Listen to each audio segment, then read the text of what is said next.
जय हिंद। मैं नंदा आप सभी के लिए लेके आई हूँ 25 नवंबर 2024 को पूछे गए एएलपी के इम्पॉर्टेंट क्वेश्चन जो कि आपके आने वाले एग्जाम्स में पूछे जा सकते हैं। तो आज के प्रैक्टिस सेट में यही क्वेश्चंस मैं करवाने वाली हूँ जिन शिफ्ट्स में पूछे गए हैं। ठीक है, चलिए यहाँ पे है क्वेश्चन नंबर 1। पूछा गया है शिफ्ट्स में कि 11,000 रुपए पर 2 वर्षों में 4% वार्षिक ब्याज की दर पर वार्षिक रूप से संयोजित चक्रवृद्धि ब्याज निकालना है। चक्रवृद्धि ब्याज का मतलब होता है कंपाउंड इंटरेस्ट, आपको पता करना है। अब यहाँ पे ध्यान क्या देना है, जब भी आपको क्या कहे कि टाइम जो है 2 वर्ष है, टाइम क्या है, टाइम 2 वर्ष है। ठीक है, दो वर्ष है टाइम, और जो रेट है वो रेट अगर 4% दिया गया है 2 साल के लिए, कंपाउंड इंटरेस्ट की बात कर रहे हैं यहाँ पे, तो यहाँ पे जो ओवरऑल आपका जो रेट हो जाएगा वो कितना हो जाएगा, 4 + 4 इंटू 4 अपॉन 100, ये हो जाएगा आपका 2 साल का रेट। तो 2 साल में कितना रेट लगेगा, 8.16% रेट लगेगा। अब क्या करना है, यही रेट परसेंट को उठा करके हम यहाँ पे मूलधन में मल्टीप्लाई कर देंगे, प्रिंसिपल में मल्टीप्लाई कर देंगे, मतलब 11,000 मल्टीप्लाई 8.16। अब यहाँ परसेंटेज है ना, तो अपॉन क्या करेंगे, 100 कर देंगे। ठीक है, 100 ऐसे कैंसिल हो जाएगा। उसके बाद अब यहाँ पे एक चीज मैं आपको बताऊं, ये 11 से इसको कैसे मल्टीप्लाई करते हैं। देखिए, आपको क्या करना है, 8 लिख लेना है, उसके बाद इधर 6 लिख लेना है, और उसके बाद 8 में 1 ऐड कर देंगे तो 9 आ जाएगा, 6 में 1 ऐड कर देंगे तो 7 आ जाएगा। ठीक है, तो 11 से आपको इसी तरह से मल्टीप्लाई करना है। अब क्या करना है, यहाँ पे देखिए, यहाँ पे 0 लगा है तो आपको 0 एक बढ़ा दीजिए, उसके बाद दो डिजिट बाद पॉइंट है तो 2 डिजिट बाद जब आप पॉइंट लगा देंगे तो आपका जो भी कंपाउंड इंटरेस्ट आएगा वो इतना ही आएगा। ठीक है, तो कौन सा ऑप्शन करेक्ट हो जा रहा है, ऑप्शन नंबर यहाँ पे सी करेक्ट हो जा रहा है। ठीक है, तो इसको ध्यान से देख लीजिए, बहुत शॉर्ट ट्रिक है, इसको आपको एग्जाम में आपको इसी तरह से अप्लाई करनी है। ठीक है, चलिए आगे बढ़ते हैं। क्वेश्चन नंबर 2 है, यदि ब्याज वार्षिक रूप से संयोजित होता है तो चक्रवृद्धि ब्याज की एक निश्चित दर पर कोई धनराशि 12 वर्षों में स्वयं की 2 गुनी हो जाती है, तो कितने वर्षों में स्वयं की 8 गुनी हो जाएगी। देखिए, इस टाइप के क्वेश्चंस को करने के लिए शॉर्ट ट्रिक क्या है, यहाँ पे n क्या है, n है गुना। ठीक है, n को हम मान लेते हैं गुना। तो अब यहाँ पे देखिए, n1 = यहाँ पे t1 और n2 यहाँ पे t2। अब ये क्या कह रहा है, यहाँ पे क्या है, यहाँ पे मैंने क्या शॉर्ट ट्रिक बताए हैं, इस शॉर्ट ट्रिक को अप्लाई करके ये क्वेश्चन बड़े आराम से निकल सकता है। देखिए, यहाँ पे 12 वर्ष में क्या हो रहा है, 12 वर्ष में 2 गुना हो रहा है, तो 12 वर्ष, देखिए टाइम जो t1 वाला है वो है 12 वर्ष। ठीक है, मैं एक एक चीज एक्सप्लेन करके रखूंगी आपको ताकि आपको दिक्कत ना हो। यहाँ पे जो 12 वर्ष है वो t1 है, और n1 क्या है, n1 है यहाँ पे 2 गुना। ठीक है, 2 टाइम्स, ठीक, 2 टाइम्स हो रहा है, और उसके बाद कह रहा है कितने वर्षों में स्वयं की 8 गुनी हो जाएगी।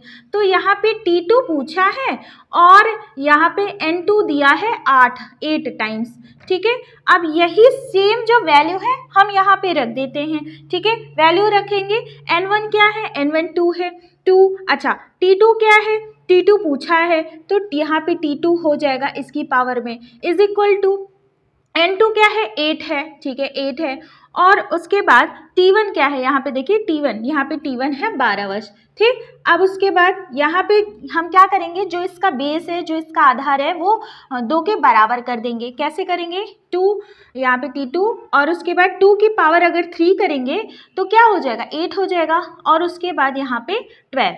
और जो भी पावर्स में रहता है वो आपस में क्या होता है, मल्टीप्लाई होता है ना। तो t2 = क्या हुआ, 2 की पावर 36। अब यहाँ पे 2 और 2 इक्वल है, इसका मतलब यहाँ पे जो टाइम t2 आ रहा है वो कितना आ रहा है, 36 वर्ष आ रहा है। ठीक है, 36 वर्ष आ रहे हैं, तो कौन सा ऑप्शन करेक्ट हो जाएगा, ऑप्शन नंबर बी करेक्ट हो जाएगा। ठीक है, इसको नोट डाउन कर लीजिए, शॉर्ट ट्रिक है, बहुत काम आएगा आपके।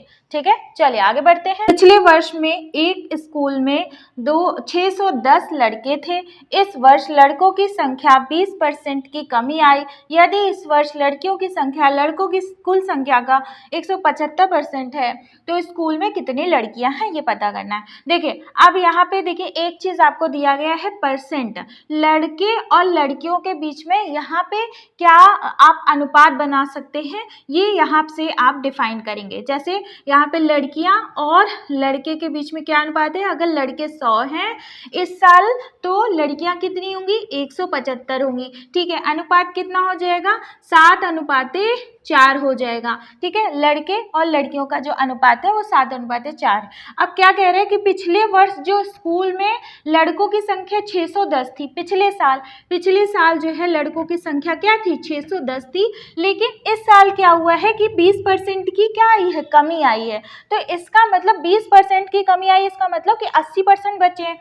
ठीक है, 80% इस साल के लिए बचे हैं। ठीक, तो 80% बचे हैं, ये यहाँ से कैंसिल हो जाएगा। उसके बाद ये हो जाएगा 488 बॉयज़ इस साल हैं। तो इसका मतलब ये हुआ कि ये जो चार यूनिट आया है, इस साल वाला जो रेशियो आया है, ये 4 यूनिट बराबर क्या है, 4 यूनिट बराबर है 488 बॉयज़। ठीक, तो 1 यूनिट बराबर हो जाएगा 122। अच्छा, तो पूछा है लड़कियों की संख्या 7 यूनिट बराबर हो जाएगा 122 मल्टीप्लाई 7। देखिए तो मल्टीप्लाई कर लेंगे, तो मल्टीप्लाई करने के बाद क्या आएगा, 7 2 जो 14 हो जाएगा और 12 7 जो 84 एक 85।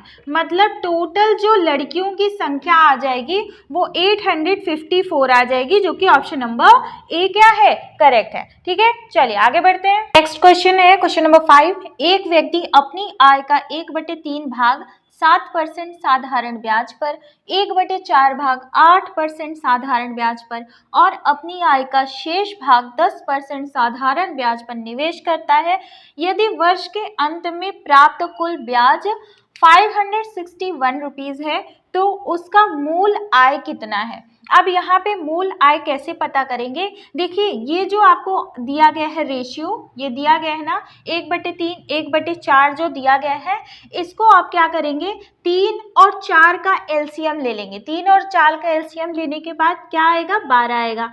ये आपने 12 क्या मान लिया, 12 उसकी आय मान ली। ठीक है, 12 आपने क्या मान लिया, आय मान लिया। अब 12 का 1/3 क्या होते हैं, 4 होता है ना। तो ये जो 4 भाग है, ये जो 1/3 भाग है, 1/3 मतलब 12 का जो 1/3 है वो 4 आया।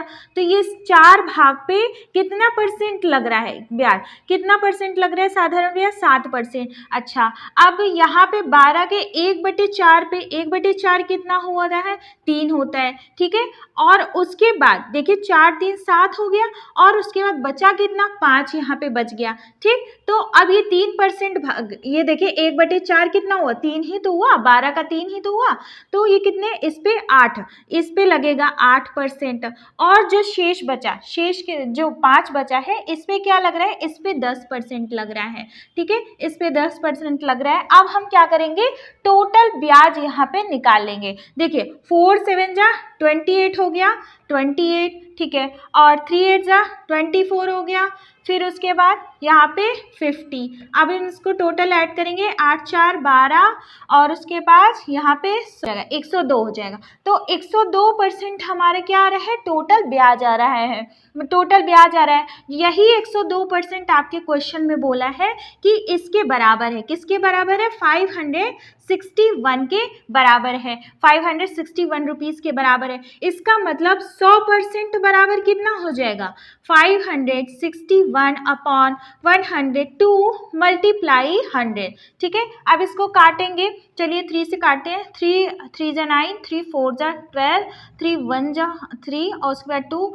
3 8 जा 24, यहाँ पे 3 7 जा। ठीक है, और 17 2 जा 17 1 जा और यहाँ पे 17 1 जा, फिर यहाँ पे 2 5 जब बच जाएगा। इसका मतलब हो गया 100% बराबर क्या आ जाएगा, 550 रुपये आ जाएगा। लेकिन आपने क्या माना है, आपने माना है कि उसकी आय 12 यूनिट है। ठीक है, तो हमको क्या करना पड़ेगा, ये जो आपका ये आया है ना, इसको इसमें मल्टीप्लाई करना पड़ेगा। तो मतलब 550 मल्टीप्लाई 12 कर देंगे, तब आपका जा करके क्या आएगा, मूल आय आएगा। तो मूल आए इस हिसाब से, देखिए यहाँ पे 0, 12 पंचे 60, फिर यहाँ पे 6, 12 पंचे 60, 6, ठीक है। ठीक है, तो चलिए देखते हैं कौन सा ऑप्शन करेक्ट हो जाएगा। ऑप्शन नंबर सी क्या हो जाएगा, करेक्ट हो जाएगा। यहाँ पे ऐसे समझिए, आपको क्या है, इस जो भाग है ना उसको एक समूचा भाग लेना है, मतलब एक होल लेना है। तो अब अगर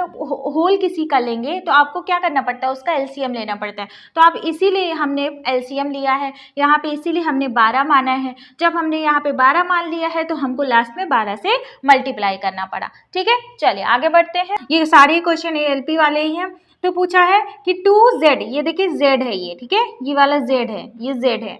तो 2z माइनस 5y का whole square plus 5z plus 2y का whole square minus 25z square क्या आएगा। ये देखिए a माइनस बी का होल स्क्वायर, ये तो ओपन कर देंगे तो क्या आ जाएगा 4z square plus 25y square, यहाँ पे माइनस हो जाएगा 20zy प्लस यहाँ पे क्या है 25, यहाँ पे z square plus 4y square, यहाँ पे प्लस 20zy, उसके बाद यहाँ पे क्या है माइनस 25 ऐसे स्क्वायर। ठीक, चलिए अब इसको हम जो भी कटेगा काट देते हैं। क्या कट रहा है, ये कट रहा है, इससे कट रहा है, हमने काट दिया। अब क्या कर रहा है, इससे और इससे कट रहा है, हमने काट दिया।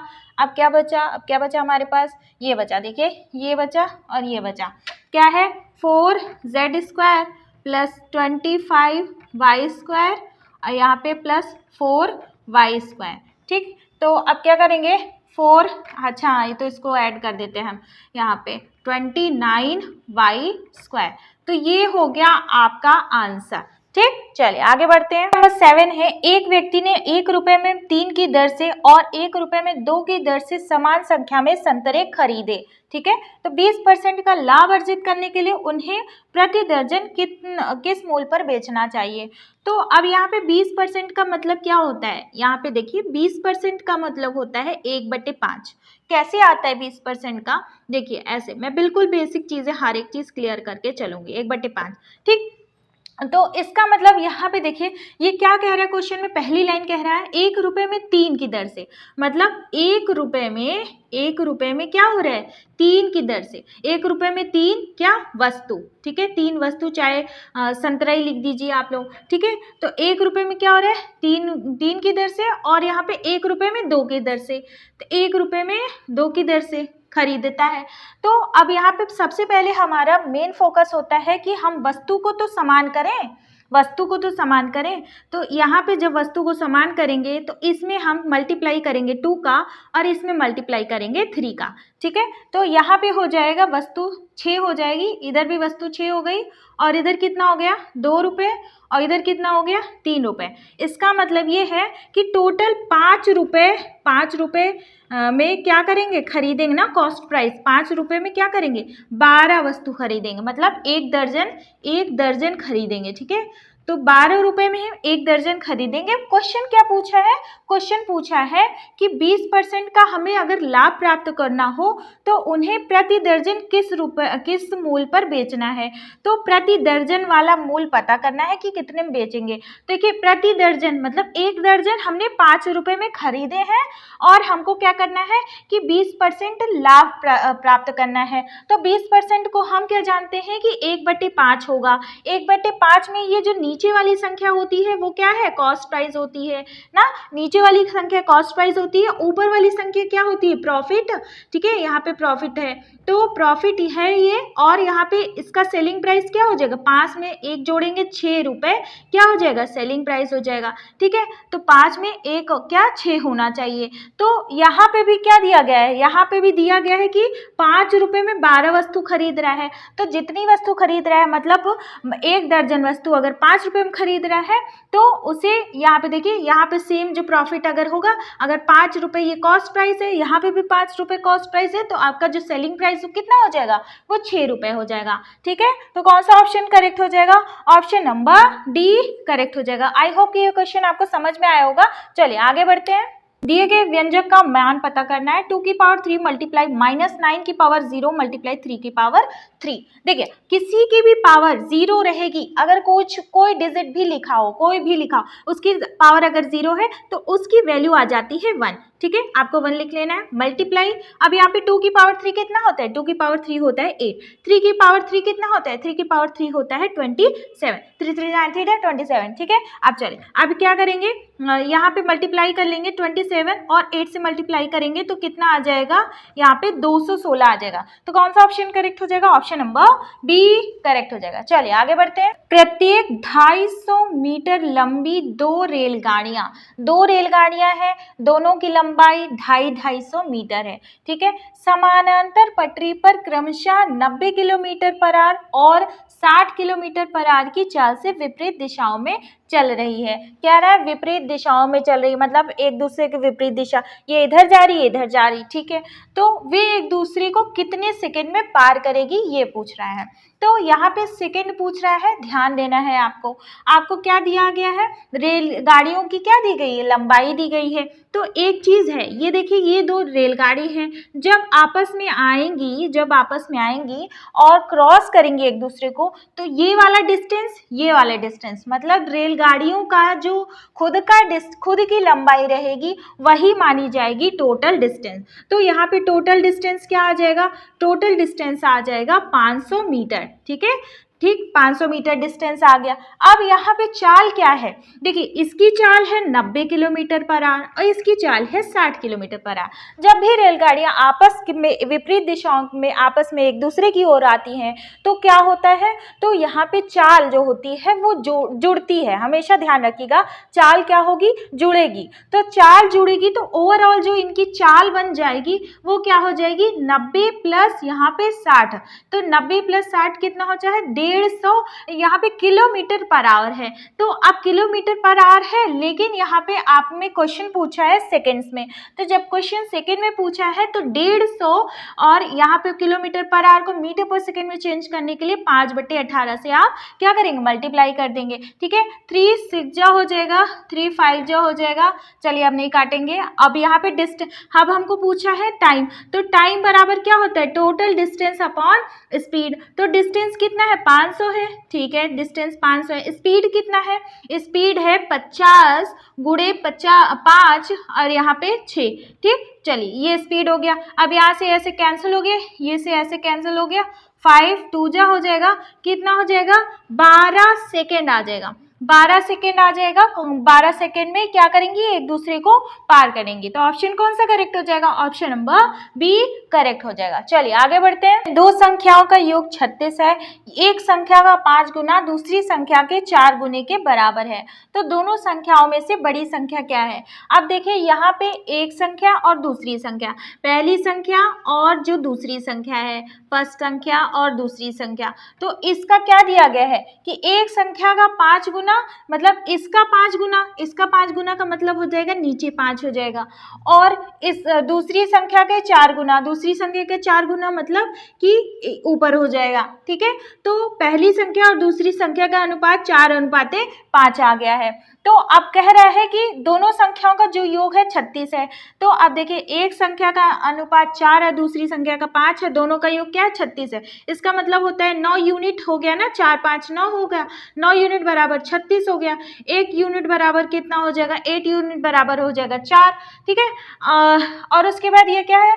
यहाँ पे कह रहा है कि दोनों संख्याओं में से बड़ी संख्या कौन सी है? तो बड़ी संख्या कैसे आएगी? यही 4 जो है मल्टीप्लाई कर देंगे 5 में तो बड़ी संख्या आ जाएगी। बड़ी संख्या कितनी आ जाएगी? 20 आ जाएगी। क्वेश्चन ऑप्शन नंबर ए क्या हो जाएगा? करेक्ट हो जाएगा। फ्रेंड्स अगर आपने अभी तक चैनल को सब्सक्राइब नहीं किया है तो कर लेना, और शेयर लाइक की बटन तो दबाते ही रहना। ठीक है, बेल आइकन को भी दबा देना। और प्रैक्टिस सेट फर्स्ट वाला मैंने अच्छे से कर लिया है। उससे पहले मैंने प्रीवियस ईयर्स के पेपर जितने भी जितने भी रेलवे में आए हैं वो सारे करवा दिए हैं, जाके उसको अच्छे से देख लेना। ठीक है, चलिए आगे बढ़ते हैं। तो फ्रेंड्स आज का होमवर्क ले लीजिए ताकि आप कमेंट सेक्शन में लिख के बताएं कि कितना आप अपने आप को लेवल पे पहुंचा पाए हैं। तो देखिए ये क्वेश्चन है, ये भी क्वेश्चन पूछा है। तो क्या है, एक दुकानदार 4% और 5% की क्रमिक छूट प्रदान करता है। एकल छूट क्या होगा पता करना है। 4.8, 5.8, 8.8, 9.8। तो आपका क्या आंसर है कमेंट सेक्शन में लिख के बताइएगा। अपने फ्रेंड्स के साथ जरूर क्लास शेयर करिएगा। ठीक है, फिर मिलते हैं नेक्स्ट क्लास में। तब तक के लिए बाय बाय, टेक केयर, नमस्कार, जय हिंद।